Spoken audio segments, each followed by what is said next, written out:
Olá, nós vamos falar hoje sobre qual é o propósito dos relacionamentos do discipulado. Em Colossenses 1, do versículo 25 até o versículo 29, a Bíblia fala: "Dela me tornei ministro de acordo com a responsabilidade, por Deus a mim atribuída, de apresentar-lhes plenamente a palavra de Deus, o mistério que esteve oculto durante épocas e gerações, mas que agora foi manifestado a seus santos.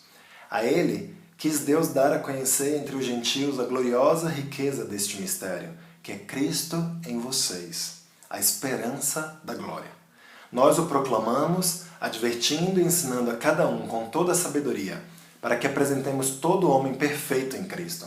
Para isso eu me esforço, lutando conforme a sua força, que atua poderosamente em mim." Qual é o mistério de que Paulo está falando aqui nesse versículo?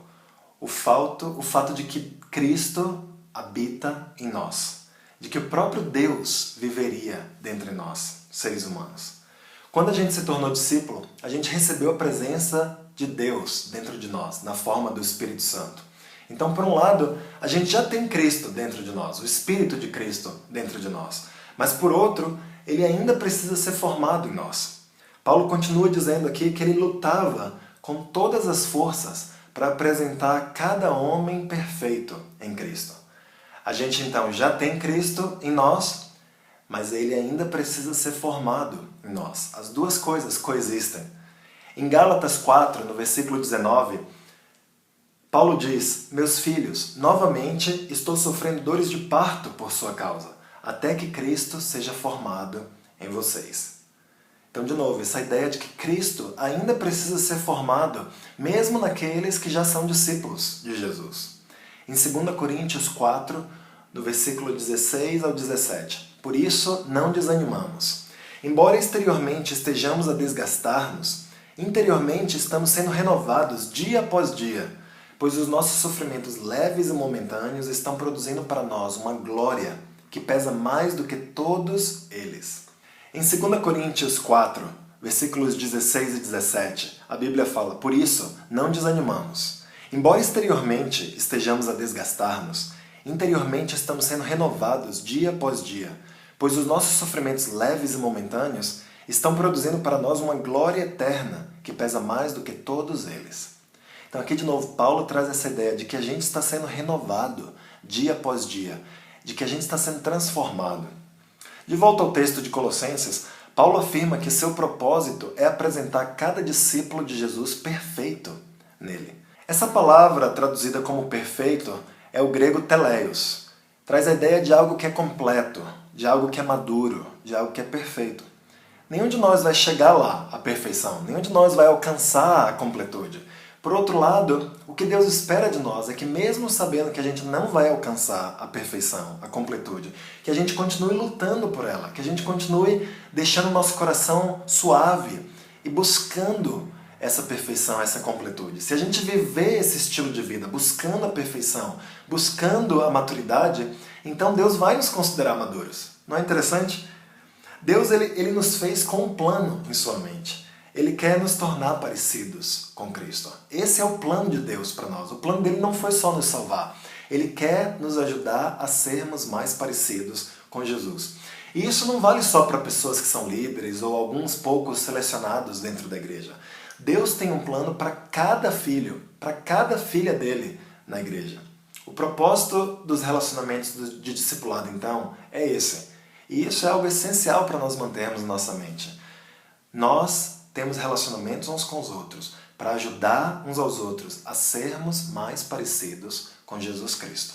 Novamente aqui em Mateus 28, 18 ao 20, Jesus diz: "Jesus aproximou-se deles e disse: Foi-me dada toda a autoridade nos céus e na terra. Portanto, vão e façam discípulos de todas as nações, batizando-os em nome do Pai, do Filho e do Espírito Santo, ensinando-os a obedecer a tudo o que eu lhes ordenei. E eu estarei sempre com vocês até o fim dos tempos." O processo de discipular uma pessoa começa quando ela ainda não é uma discípula, quando ela é alguém que não acredita ou não obedece a Jesus Cristo. A gente convida nossos familiares, nossos amigos, nossos colegas de trabalho, até estranhos na rua, para eles começarem a estudar a Bíblia, para eles estabelecerem uma ligação com Jesus Cristo, independente de se eles têm fé em Jesus ou não. E aí, quando eles estão vivendo como discípulos, quando eles passam a ler suas Bíblias, a ter um relacionamento com Deus, a se arrepender dos seus pecados, e eles calculam ser um discípulo de Jesus, a gente batiza essas pessoas. E esse é o marco inicial da vida cristã, quando o Espírito começa a habitar dentro daquela pessoa. E mesmo com esse incrível presente que a gente recebe, Cristo em nós, a gente não chegou lá ainda. Cristo ainda precisa ser formado em nós. A gente ainda precisa continuar sendo ensinados a obedecer a tudo que Jesus ensinou. A gente não apenas ensina os outros, a gente ensina os outros a obedecerem.